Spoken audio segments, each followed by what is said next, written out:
जय श्री कृष्णा। मैं संध्या शर्मा योगानंद जी की आत्मकथा में आप सभी हरिभक्तों का स्वागत करती हूँ। योगानंद जी से एक दिन उनकी भतीजी अमिया बोस कहती है कि निर्मला देवी के दर्शन किए बिना आप भारत से मत जाइए। उनमें अत्यंत तीव्र भक्ति भाव है। वे आनंदमयी माँ के नाम से विख्यात है। मैंने कहा, अवश्य, मैं उस महिला संत से मिलने के लिए बड़ा उत्सुक हूँ। ईश्वर की अनुभूति की उनकी उच्च अवस्था के बारे में मैंने भी पढ़ा है। अमिया ने कहा, मैं उनसे मिली हूँ। अभी वे मेरे छोटे से नगर जमशेदपुर में पधारी थी। एक शिष्य के अनुरोध पर आनंदमयी माँ एक मरणासन मनुष्य के घर गई थी। उसकी शैया के पास खड़ी हो गई। उनके हाथ ने जैसे ही उसके माथे का स्पर्श किया, उसकी बीमारी तत्क्षण गायब हो गई। वह आनंदित हो गया और पूर्ण रूप से स्वस्थ हो गया।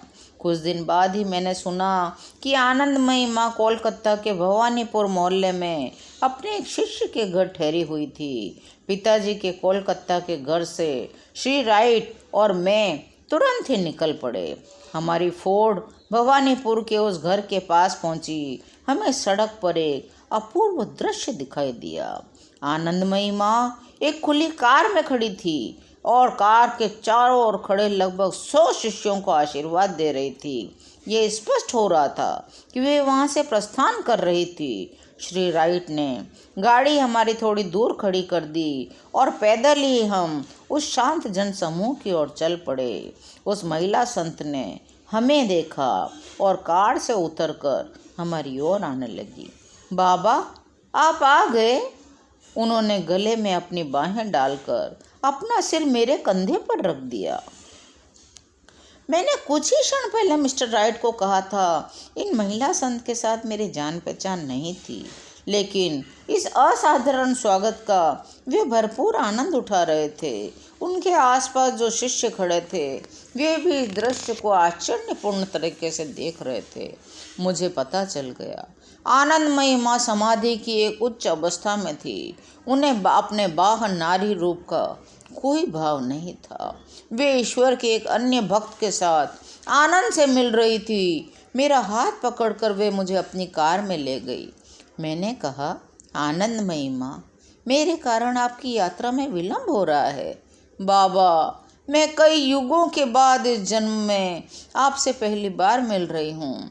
इतनी जल्दी तो मत जाइए। हम कार की पिछली सीट पर बैठे। आनंदमयी माँ शीघ्र ही निश्चल समाधि में प्रविष्ट हो गई। शिष्यगण सौम्य स्वर में माँ का नाम संकीर्तन करने लगे।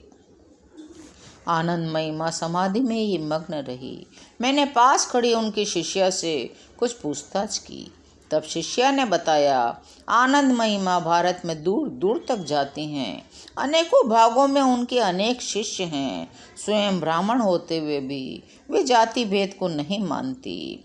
हम ही माताएं बनकर उनकी देखभाल करती हैं। उन्हें तो अपने शरीर का भी भान नहीं करता। यदि उन्हें कोई भोजन न कराए तो वे भोजन तो नहीं करेंगी, न ही किसी से उसके बारे में पूछेंगी। यदि उनके सामने भोजन रख भी दिया जाए तब भी वे उसका स्पर्श नहीं करती। शिष्य गणी उन्हें अपने हाथों से खिलाते हैं। प्राय कई दिनों तक वे समाधि में लीन रहती है। सफ़ेद दाढ़ी वाले, एक कोमल नाक नक्श वाले एक पुरुष शिष्य की ओर उस शिष्या ने संकेत किया। कहा, इनके एक प्रमुख शिष्य स्वयं उनके पति भोलानाथ जी भी हैं। अनेक वर्ष पूर्व विवाह के शीघ्र बाद ही भोलानाथ जी ने मौन व्रत धारण कर लिया था। अनंत में डुबकी लगाकर तरोताजा हुई आनंदमयी माँ अब स्थूल जगत पर अपने मन को केंद्रित कर रही थी। बड़ी मधुर स्वर में पूछा, बाबा, आप कहाँ रहते हैं? अभी तो मैं कोलकाता या रांची में रहता हूँ, पर जल्दी ही अमेरिका लौट जाऊँगा। अमेरिका? हाँ, वहाँ के आध्यात्मिक जिज्ञासु एक भारतीय महिला संत का पूरे अंतःकरण के साथ स्वागत करेंगे। क्या आप आना चाहेंगी? बाबा, ले जाएंगे तो मैं चली चलूँगी।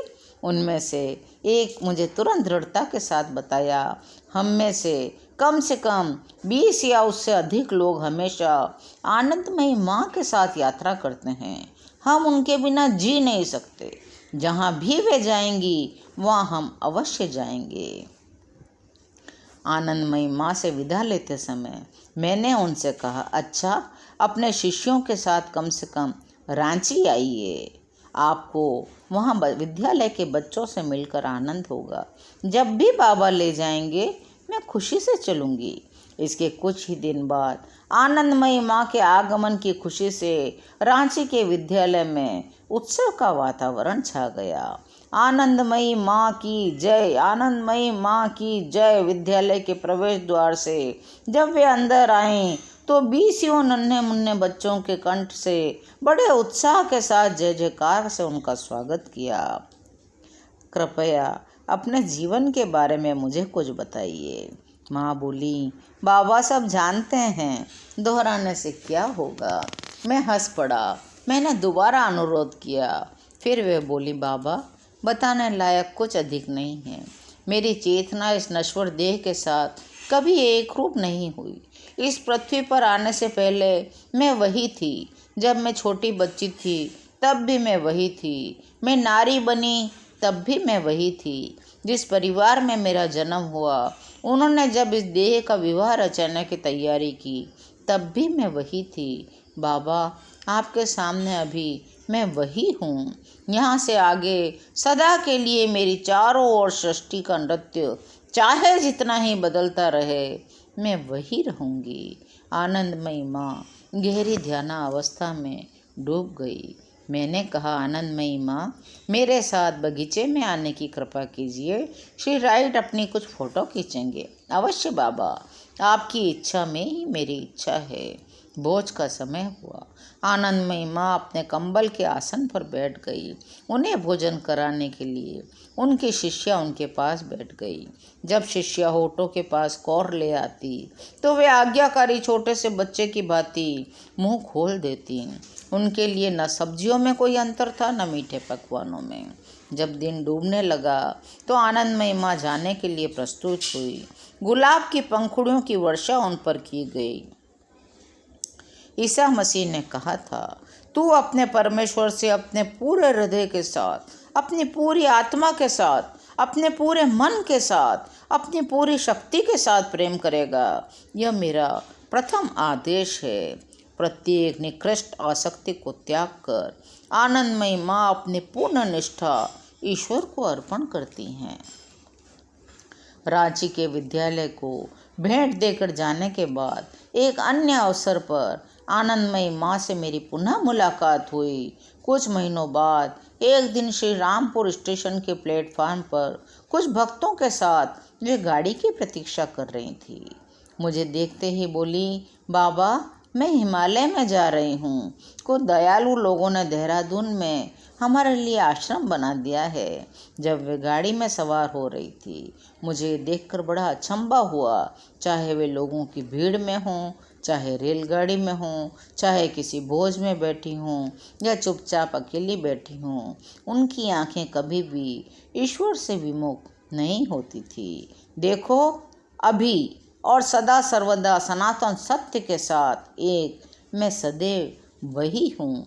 यही आवाज़ मुझे हमेशा सुनाई देती है। आज की कथा यहीं विश्राम लेती है। आगे की सुंदर कथाओं को सुनने के लिए चैनल को सब्सक्राइब करिए और मेरे साथ बोलिए, जय श्री गुरुदेव।